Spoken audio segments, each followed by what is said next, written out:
Hello there, horror fans. This is Kev Forte, as you know, Deadhand Kev, and we're going to be discussing Day of the Dead. It's 40 years of this masterpiece of film, and to me, it's my favorite, not only of Romero's films, and not only my favorite zombie movie of all time, but it is my favorite horror movie of all time, along with The Nightmare on Elm Street 3 Dream Warriors. And with me is my older brother, Matthew Forte. Hey, hey everyone. And if anybody knows us, we collaborate as Forte Films Entertainment. We make projects together. He too has done a video on Day of the Dead. I will leave the description below, the link. Leave the link in the description. You know what I mean. So, alright, so just recently, Day of the Dead is now shown in theaters in many parts of America. We recently saw it with our younger brother Chris. Yeah, we saw it at the Brooklyn Nighthawk Cinema. Yes. Yeah. And of course, I had to go in with style. I brought in this over here, my butt mask, which I had for about 20 years now, and he's still in pretty good shape. In fact, he has more hair than the actual bum himself. So I said to myself, you know, before that, let's go talk about the film Day of the Dead, especially it's its 40th anniversary, as we do it as brothers together doing this. Yes. So, also, of course, you all heard the good news. Day of the Dead is finally coming on 4K Ultra HD Blu-ray. Thank you, Screen Factory, for hiding it from us with the films. And you tell us at the right time at the 40th anniversary. Good job! I guess better late than never, so. Very true. Okay, so we're going to talk about how our experience with this film, how we knew about it first, when we watched it, and how we became big fans of how this film came in. So, I'll talk about my experience first with Day of the Dead. Okay, all right. Alright, so my experience was back in 1985, and I didn't see as much commercials of this film as Return of the Dead did, because Return of the Dead has commercials everywhere. And of course that year, Return of the Dead was the more bigger film, so but I did see Day of the Dead at least about a few commercials, not as many. But then I do remember going to the video store, seeing the cover, and seeing the back of the film with not just the zombies, but one of the characters getting their faces pulled off. I said, fuck this! No, not ready to buy this film yet, so rent it. But no, the cover just attracts you. I mean, the cover is, you got Bob, you got a bunch of zombies lined up, and you can see it's day. It just grasps you, even though the back of that film goes like, oh no. Yeah. I remember going to the video store and looking at the back of the cover, like, just want to put it down because it was so gross. It was just too gross. But also, in one of the things, you know, what also drew me more to this film is that in 1989 there was these cards called Fright Flicks. And in those cards, they had A Nightmare on Elm Street 1 to 3, Ghostbusters, Aliens, Predator, Fright Night, Pumpkinhead, and Day of the Dead was one of them. And they put, like, you know, sarcastic words at the bottom, and of course they had many images of Day of the Dead, including that one when Rickles got his face pulled off. Yeah, that one freaked me out. And the Fright Flick cards, they also had like the horror stories in the back of them. Yes, I remember that. They had the stories behind them. So if you want to catch up on these cards or find them, they're all over eBay or other places. You're not getting ours. No. But the day had to come when we had to rent Day of the Dead. And I remember the day clearly. It was February 22nd, 1992. Our father took all three of us, me, Matthew, and our younger brother Chris, to the video store. And also, just a little thing to say right here, this is also I discovered the film Zombie. With that fucked up cover, that tagline, "We are going to eat you." In the back of that film, the woman getting her throat ripped off. You know, I don't remember what the back of the film even looks like. No, it was also the of course the New York bridge. Yeah, that scene at the end. Yeah. The zombie, the one like and they would carry the bodies and put it by the door to see what what's it? Lucas said, "What is it? The devil?" That there, and then Susan getting hers. Oh. That was the picture. That was the one that go no. We're gonna talk about Zombie another time because I do want to talk about Lucio Fulci and his legacy. Yeah, he's one of the best. But right now, this is about Day of the Dead. So, our father took us there, and I don't even remember the name of this video store. I don't either. Because I think we were there like about maybe about two or three times like that. We went there twice because we also rented Sides and Lambs from that place. And your favorite Nightmare film, Freddy's Dead: The Final Nightmare. Oh, God, please. But yeah, we didn't. I wish I remember the name of the video store, but I don't. I think it was in Upper Manhattan. It was Upper Manhattan. Like real Upper Manhattan. But I don't know. Well, but you know, I don't even know. Of course, it's not in business no more. No video store is. Unless that one Blockbuster video that exists. So we rented 2 movies and a video game. The video game was that shitty X-Men video game on the NES. The other film was also first for us, a gross out film, which is now big, and that is the Toxic Avenger, the original. Yeah. That I was thinking Turtles 2, but wasn't that when we saw Dawn of Dead? Yeah, that was 3 weeks later. Okay. That's when we also went to that video store at that. So I'm guessing it was 4 times with that video store. Yeah, probably 4 times. No, it couldn't have been more than 4, but anyway. More than 4. I remember the last date of it we went was April 25th. Okay. And we finally just said, you know what? Let's just rent Day of the Dead. What made you decide to get that? Because I didn't pick it up. I'm just tired of waiting to every single time I had an opportunity to see Day of the Dead, either when we used to go to Royal Video, I saw it, but I was too scared to pick it up because of the back and stuff like that. Or it came on USA like a few times, USA channel, cable network, and I just wasn't able to see it because I had to go to bed before it came on, or we just didn't have cable at the time. So I'm like, no more waiting. I've waited long enough. We need to see Day of the Dead like right now, or at least as soon as we got home. So we didn't get home immediately. We went to the arcade place. Yeah, it was fun. But before I continue, another trivia here. Zombie wasn't the only movie that I discovered that day. Another zombie film we did discover was a little cheesy film called Night of the Zombies, how we know today as Hell of the Living Dead. And I want to do a video on that. It's my favorite cheesy horror movie, and I have no shame in it. So when we went home, we played the stupid X-Men game for a while. We stopped because we had enough. Then we watched the Toxic Avenger, and then we watched Day of the Dead.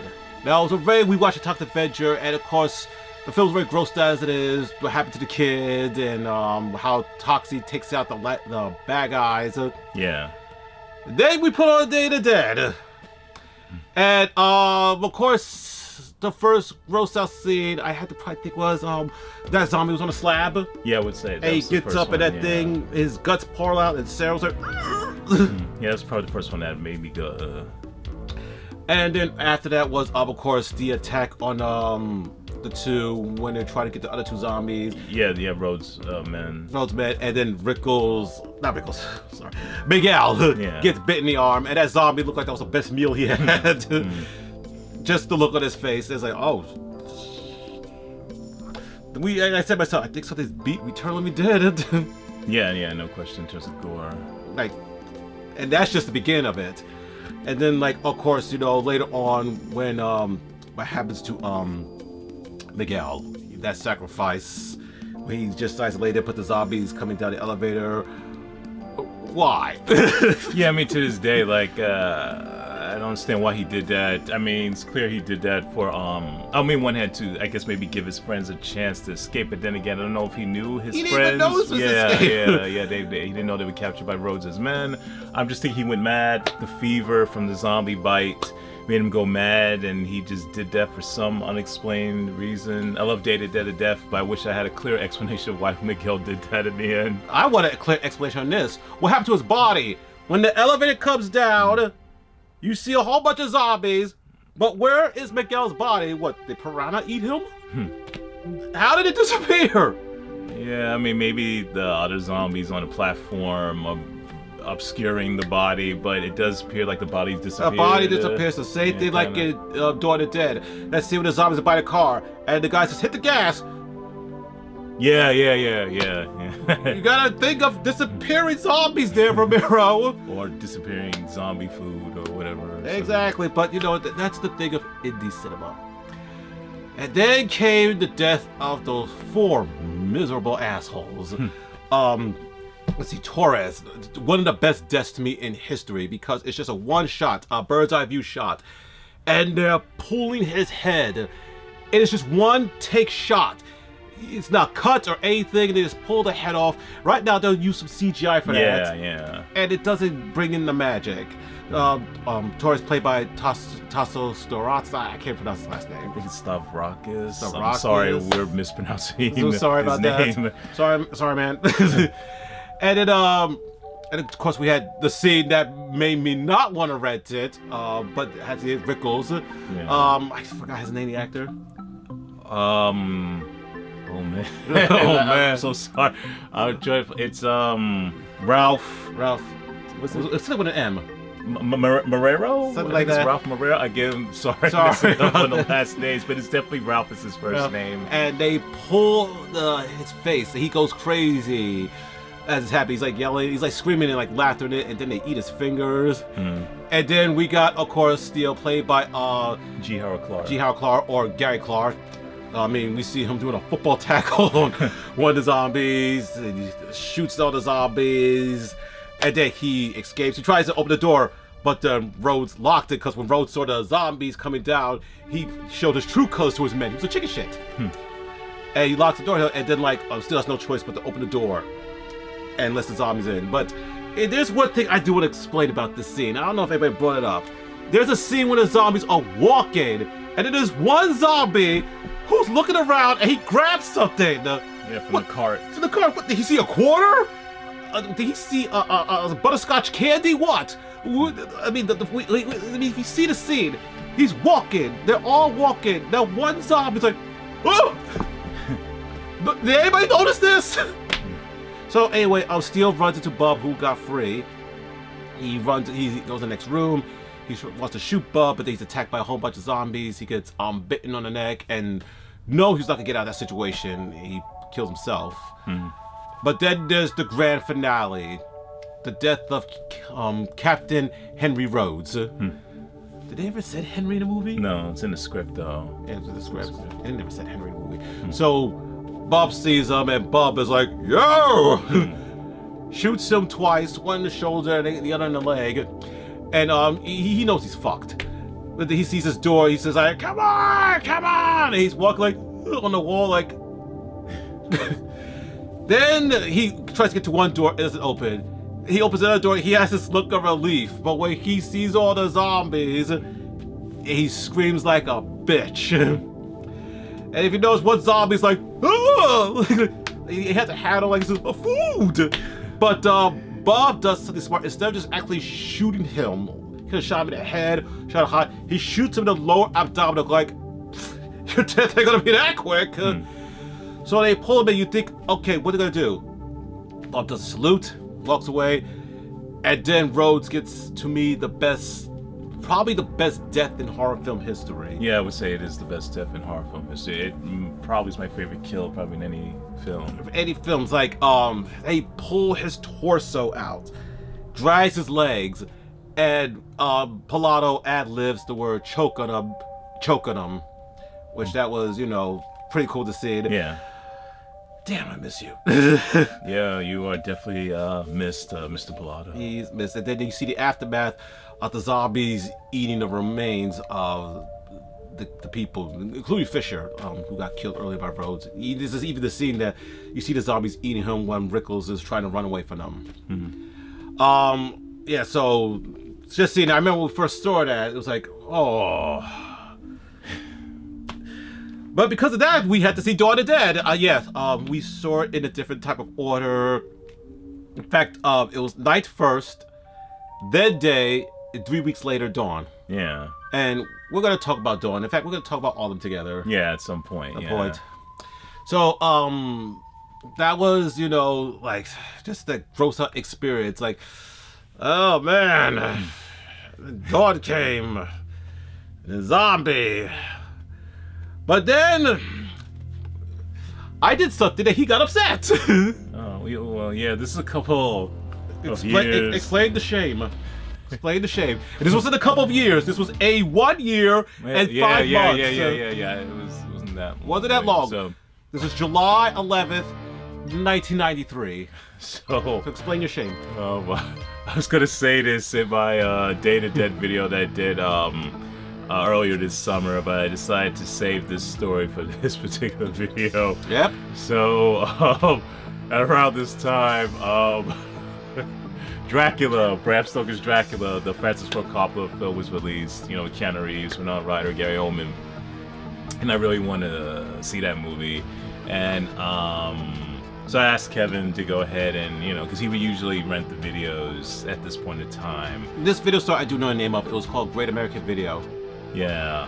So when he came back from the video store, you got Dracula, but it wasn't okay. So he got Dracula rights, but it wasn't the Bram Stoker's 1992 film. He got Marvel had produced a Dracula film based on their Tomb of Dracula series. It was an anime. I believe it came in '83. Was it just called Dracula? It goes by two titles. It was Dracula, but then now it's being called as The Tomb of Dracula. Okay. And I think there's also a third title, Dracula. It's called Dracula, but I think it's a subtitle, something, but I can't remember right now. But so I was like happy at first, like, oh, you got Dracula, but then he told me, no, it's not the 1992 film, it's something completely different. And I'm not sure if I heard that cartoon version of it at that point. But you did. I did. Okay, You okay. did. So I had heard Tomb of Dracula at that point, but I couldn't remember at that moment. Well, right now. But anyway, so I was upset, like, oh my god, like, not the Dracula that you was expecting. Yeah. It was sold out. What was I supposed to do? So, but then he had told me that, I guess maybe it didn't compute in my head that Dracula was sold out. Somehow I got my wires crossed in my head that he had rented the anime Dracula, but that the Bram Stoker's one was still available. So when he told me the other film that he had rented, and he told me it was Day to Dead. And so in my mind, I wasn't thinking, cool, also we get to see Day to Dead again, this film that had an immense impact on me. And at that moment, I was thinking, you used the other slot we had to rent something. Instead of renting Bram Stoker's Dracula, you rented Day to Dead again, a film we had already seen. And I got really upset. And I think I might even yelled at him. I know my voice got intense. And yeah, that was stupid and Shame. dumb. And it's just like, I just back then didn't believe that you should re-rent films with like super rare exceptions. You certainly don't re-rent films when there are new films to rent. Because I'm thinking, okay, maybe you could have had rented 1992's Dracula because it was sold out, but you could have rented something else that we hadn't seen before instead of wasting a rent on a film, no matter how good it was, that we had already seen. But I'm stupid, I was dumb, you know. So I calmed down, and later on that night, I believe, I think it was the same night. I think it was a Sunday, I think. Yes, it was Sunday. And we had gone ahead and we had watched Day to Dead, and I was blown away all over again. Like, this is, at that point, it was my third time seeing it, because we saw it twice the first time around. Yes. And I was just like, before I thought it was a masterpiece, but then like it like doubly solidified as one of the greatest films ever made. And I was an idiot to be going ahead and, you know, being stupid with Kevin. Shame. And from that point forward, we decided to go ahead and you know, we still mainly always rented new movies, but to make room to go ahead and re-rent films that we had seen before from that point forward, because I think the next week we rented Dawn of the Dead again. The next time we rented, it was Pet Sematary 2. That was our Chloe's birthday. Then when we returned that, then we got Dawn of the Dead. Okay, all right. And then shortly after that, I think we rented. Well, we never rented Return of the Living Dead. We've seen it before, but we never rented it. Yeah. But it was just a whole bunch of Return of the Living Dead. But the week before that, but not the week before that, just before that, we did for the third time, re-rented one of our favorite Schwarzenegger movies. Yeah, Commando. So yeah, it was Commando, Evil Dead 2, Return of the Living Dead, and just from that point forward, just over the years, we would go ahead and we would do that. All thanks to Kevin re-rented Day to Dead, which is one of the best things he ever did. You know, I love Day to Dead from the jump. But he's a big part of the reason why my love for the film deepened and got more solid. It reunited my horror obsession. I always was obsessed with horror since a little boy, but it was like a period in my teens, earlier teens, where I don't want to say cooled now because I always was obsessed with watching horror films all the time, but I can't say it was as intense. At that time, I was really into comics and just other interests as you begin getting older. And so maybe just cool just a bit, but I'm still obsessed. But like he reignited, like made my obsession like fiery again. And just anything that was with Day to Dead, anything with the Dead Trilogy, anything with Romero, anything with zombies. Like I just got super obsessed, and I've been super obsessed ever since. And definitely in part, in a considerable, significant way, thanks to Hill. So thank you very much for going ahead and doing what you did. And for putting up with my asshole moment. And, you know, so yeah, you know, it's I can't think of enough. So, yeah. So, and we did rent it again the third time. It was the following year, a Halloween. Yeah, it was a Halloween. A Halloween. We gave that third rent because we watched movies on Halloween, and we had to watch Day to Dead. I mean, we had to have that because we didn't have any of the Romero films to watch. So, did we rent it Day and Dawn at the same time? I know we rented. I think we did rent it Dawn a third time. No, we did. No, we did rent Dawn a third time. Well, it was both the same time, wasn't it? I think it was the same time. Yeah, I believe it was the same time. The same time. We rented it. It was that, Day to Dead, and the whole mix up with Zombie, with the Zombie 2 thing, because we didn't know about it was called Zombie. We'll talk about that with the Zombie. That's definitely a story in itself. For anybody, just quickly, for anybody who's familiar with horror, knowing that the multiple titles of Zombie 2, Zombie 3, Zombie 4, Zombie 5, Zombie Flesh Eaters, we will talk about that some other time, yeah. But when it comes to renting a film multiple times, what do you do next?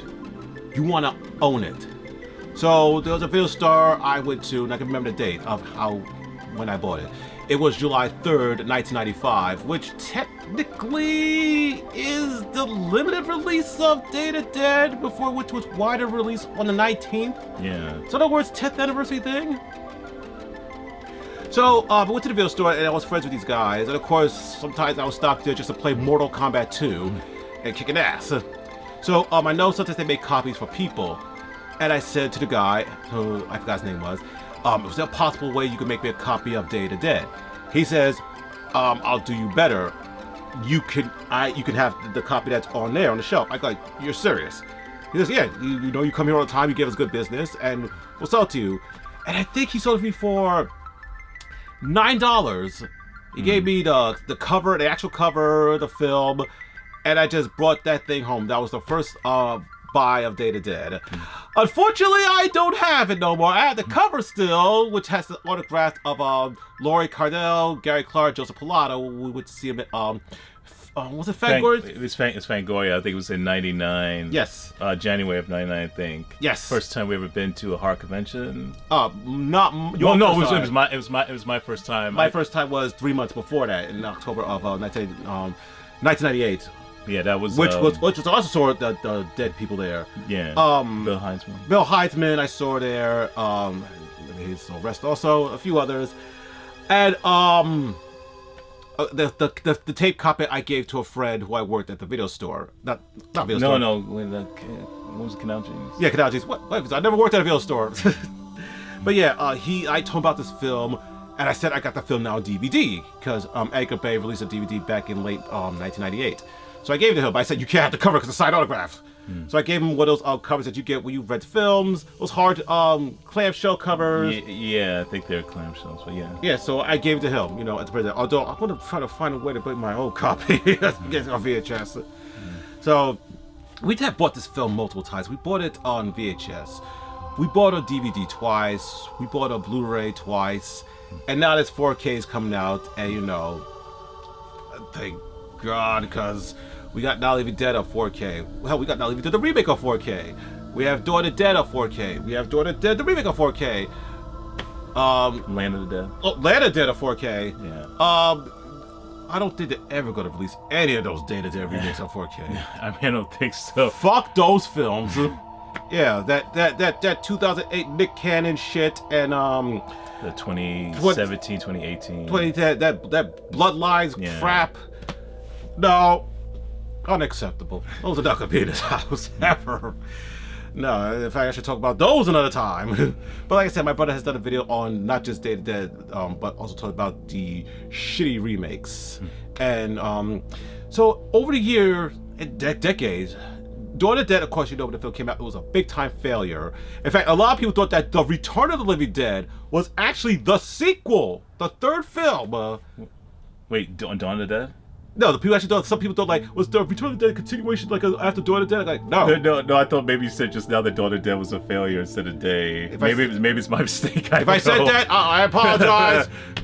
Dawn of the Dead was a success. It was a huge financial success. Day of the Dead was not. Yeah, it wasn't it didn't do well here at all in the States, but around the world actually was successful. But overall, in comparison, the Dawn of the Dead, Day of the Dead was pretty much a failure, and critically and with a lot of fans, unfortunately, at the time. Even Siskel Nieberg didn't like this film. Yeah, he shit on it, if I remember. But over the years, you know, fans, they kept it alive, and then you had Anchor Bay doing these re-releases. You had them reunions at conventions, which one time at the convention we were talking about, February's Weekend of Horror. This was on January 16th, 1999, and they were on stage, at least three of them, Joseph Pilato, Gary Clark, and Laurie Cardell. And it was cool how they reenact the scene when they were having that meeting and doing the scene. Says, "Sit down, so help me God, I'll have you shot." Yeah, I remember that. Yeah, I totally forgot about that, but yeah, I totally remember that now. Yeah, when he reenacted the moment tense moment in the cafeteria where Rhodes declares he's in charge. And that was a good day. And meeting all of them was great. You know, of course, Joseph Pilato and Gary Clark are no longer with us.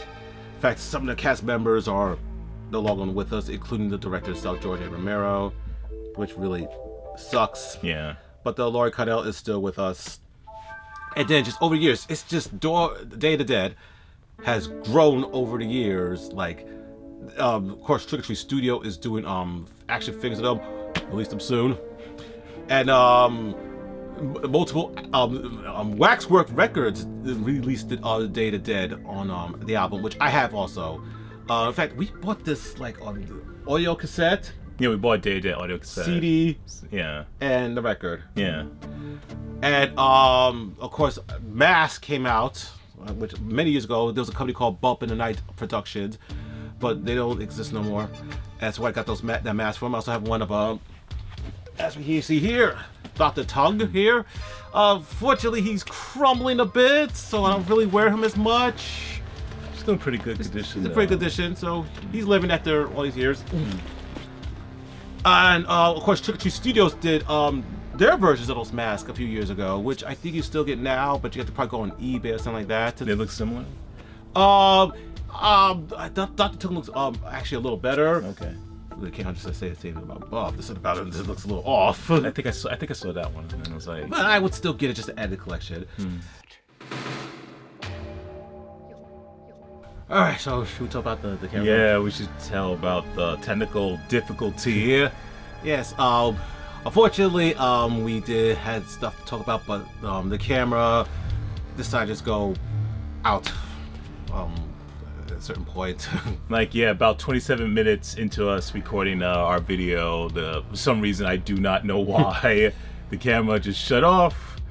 And so we're gonna do our best to go ahead and recap what we said. Yeah, so. Okay, so. Alright, so other things I want to talk about, recap about is the characters in the film. So, in fact, I want to make it enhanced now because I want to talk about all characters. So first we have Sarah, played by Laurie Cardell. Of course, the main female character in the movie, strong female character, doesn't put up with Rhodes bullshit. And then you have John, or I guess the version of Flyboy in this film, played by Terry Alexander, who I met one time at Saturday Nightmares back in 2011 with my best friend Derek. And it's great to see another black character in the movie. And Romero, he's always made the black characters strong, not like scary cats or stereotypes, or they just die. And then there's Billy, The guy who does all the radio stuff in it. What was the name of the actor that played him? McDermott's played by Jarraf. I'm probably mispronouncing his first name. Jarraf Conroy. Yeah, like I said, I can't pronounce it, you know. Of course, you know, they treat him as a stereotype eater. So he was another great character. And of course, you know, there is Miguel, the scary cat character. The actor's name was it Anton DeLeo? Anton DeLeo. Unfortunately, he passed away recently. Passed away recently. Yeah. I think it was due to COVID. You know, he will be missed. I never got a chance to meet him, which sucks. Same thing with Richard Liberty, who played Logan. Yeah. He died back in 1995. You know, Logan, or they call him Dr. Frankenstein. The guy trained Bob, great character film. And, you know, of course, he's worked with Romero before in The Crazies. And, he did some sick stuff in that film. And of course, you had Steel, played by Gary Clark. You know, big loudmouth guy. I think, did he say he also tried for the role of Rhodes? Yeah, he did. He tried out. He auditioned for Rhodes, but eventually he got the role of Steel. I think that was a better fit. That was a better fit. He's done a few films. He was actually at the end of Trading Places. He was in Married to the Mob. And also, he was Quick Change, which he had more of a bigger role in that film. Of course, there's Tassos. I think it's Stavrakis as Torres. I'm mispronouncing it. As Torres, of course, you know, taught to be his best friend. In fact, another makeup artist worked that film who made it big in this film. Greg Nicotero. Yeah. I think it was like, was he 20? Yeah, I think it was like 1920 when he did the movie. It was about what was John Amplas. John Amplas, of course. Fisher. He worked with Romero before. 3 times before that. He played Martin in the film Martin. He was also in Dawn of the Dead. Played what Hispanic gangs at the projects. The projects at the tenements. Yeah, they make them up as being Latino. And of course, he is It's Father's Day. Where's my cake? In Creepshow. Great guy. We met him. Yeah. Great guy. Talked to him a time or two on Facebook. Great guy. We met him back in 2010, which was also the same time we met George Romero. Yeah, that's one of the honors of my life. Great times. We met him. 2 of my friends, Ariel and Vincent. One of my favorite pictures that we took. Yeah. You know, the funny thing, one cat I don't know the name still. And was it Miller? I think it's Miller. Yeah, but I wish I remember the actor's name. But I just know he passed away. So he didn't really do much stuff. I just read that he passed away. You know, and of course, Ralph Morero, who played Rickles. Unfortunately, he was actually the first to pass away. I think it was back in 1991. Yeah, I think so. Somewhere in a car accident. So.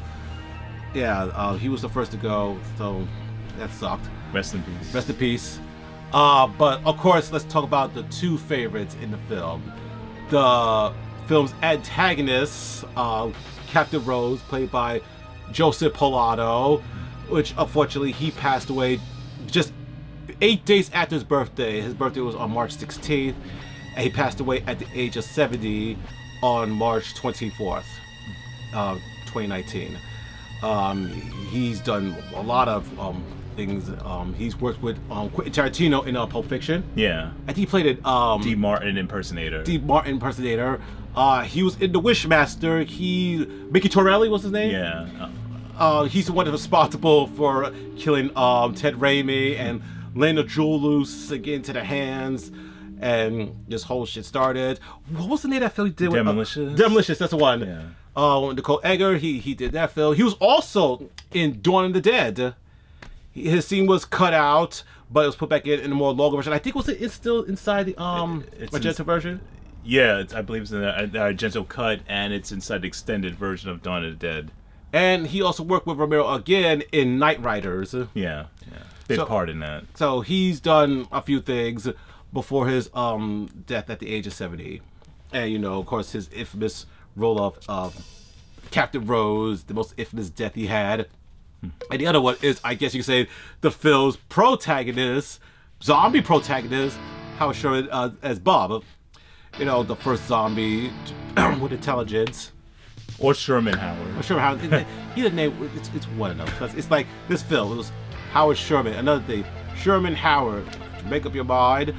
If I believe he was in Lethal Weapon 2. Yeah, he played one of the henchmen in the film. Yeah, and I think he got his neck cracked, Yeah. like Martin Briggs.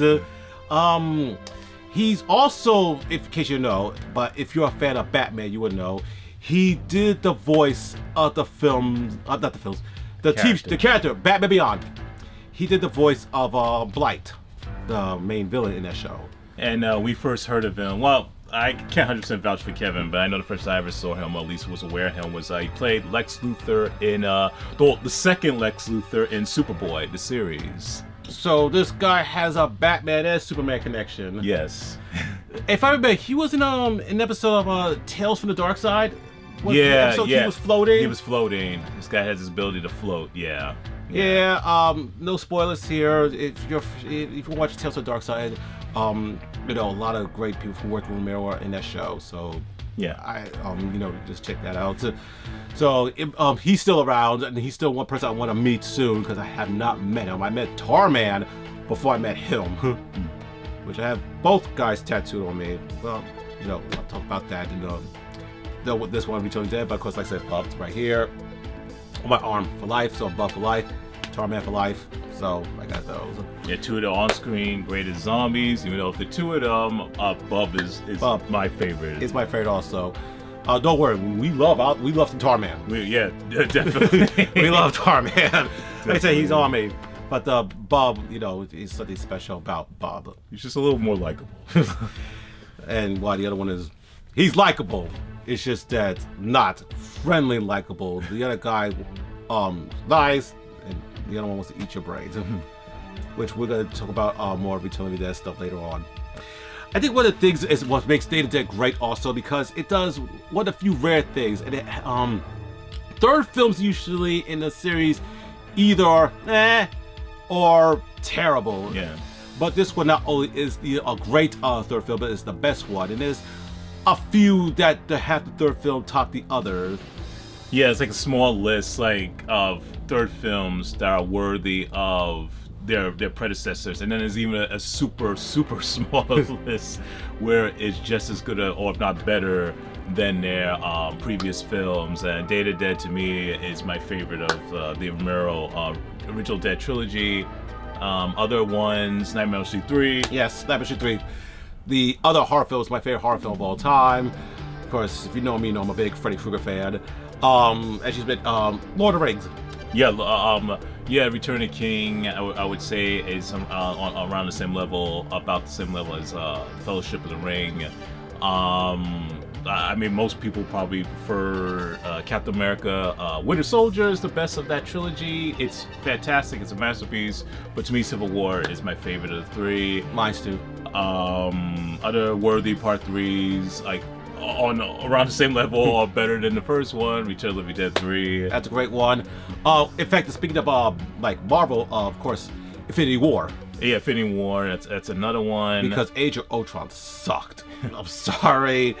No. There's some other great trilogy ones like Back to the Future 3 is a great one. Army of Darkness. Army of Darkness, yes. Army of Darkness. Bill and Ted Face the Music, yes. Which I think a lot of people should still see. Die Hard with a Vengeance. Die Hard with a Vengeance. John Wick 3. Yeah. Ernest Goes to Jail. Some other great third ones. Saw 3. Saw 3. I love Saw. I love me some Saw 3. That's my favorite killing at the rack, so that one's in there. Friday the 13th Part 3. Yeah. Which one is your favorite? Well, between Part 2 and 3, what's your favorite?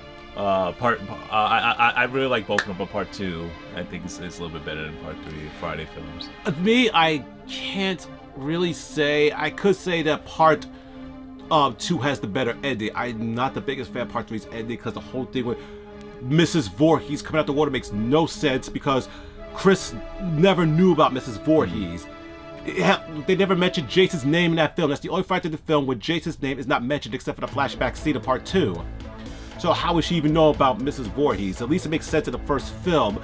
Mrs. Voorhees does explain about her son Jason, and Alice has that thing of Jason coming out of the water. Of course, she never said, yeah, my son Jason, he's a mongoloid with a big head and everything else.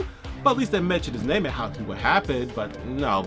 But of course, part 3 introduced Jason with the hockey mask, and part 3 has some very interesting characters. So did part 2, but I can't decide which is the better one. I just know is that the one that came after part 3, the final chapter, is not just the best of those 2 films, but it's the best Friday the 13th film ever made so far. But Day of the Dead is just, like I said, it's my favorite Romero film, my favorite zombie film, my favorite horror film of all time. Oh, Nightmare 3. And you know, I love the characters film, well acted. The special effects still hold on to this day because everything's CGI gore or just put gore in there for the sake of gore. It works how it's done, and it just Tom Savini is just a masterpiece. He's a master of what he crafts with the gore in that film. In fact, he directed the scenes with those the gore effects.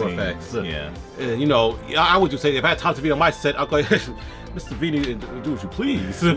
You know how to do this stuff.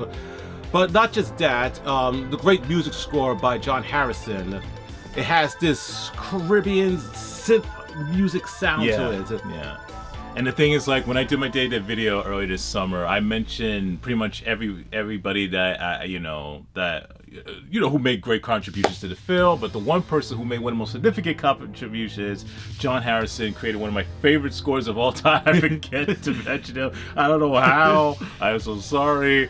John Harrison's score is a masterpiece, and it helps elevate that film to, like, you know, the highest of levels. He's one of the most original, most compelling pieces of music I've ever listened to. Because when first I heard that, I guess this was a zombie film, and I expected creepy zombie type music. No, this was something else, and it matched the tone with the film. Yeah. Like I said, we bought this the soundtrack multiple times. The same thing with Dawn of the Dead also. Yes. And you know, it just keeps getting better every time I hear it. It's John Harrison should be praised for that music score that he did for that movie. Yeah. So, yeah, ultimate score. The film was well edited. The great experience of seeing it in theaters with fans. Yeah. Yeah. And you know, I just love Day of the Dead. That's never gonna change. It's Day Dead to the end. And I cannot wait till the Scream Factory releases the 4K Ultra HD Blu-ray. Long overdue. Way overdue. So the thing about I want to talk about is, what do you think about Day of the Dead? Is it your favorite in the series? Is it one of your favorites in the series? Did you just thought it was meh, or you just didn't like it? Listen, if you didn't like it, I understand. You know, not every film is for everybody. Even the best film, there's people out there who don't like E.T. So, I hope you liked it. I hope you love it. And you know, what did you think? Who's your favorite characters in it? Who's the characters you liked, didn't like? What do you think of Bub? Is Bub your favorite zombie of all time? Is he one of your favorite zombies of all time? You know, we could always talk about Day of the Dead all day. So now it wraps up this video as we talked about the film Day of the Dead. And you know, if you're excited about the 4K, you know, be on the lookout for that pre-order. You know, get some cool merchandise. The record for Waxworth, of course, shirts from Terra Threads. Not sponsored, but you know, let them mention them. But yeah, I'm glad to do this video with my older brother Matt. Yes, this has definitely been a great honor and a pleasure. So subscribe to his channel. I'm gonna leave the link in the description. Same thing with Forte Films Entertainment. And you know, thanks for watching this video. And if you haven't seen Day of the Dead yet, go check it out. And if you've already seen it, watch it again. So thank you. Like my channel, subscribe to my channel, like the video, share, and you know, it's good to build an audience, and we can talk about more horror and other things that I had planned to talk about very soon.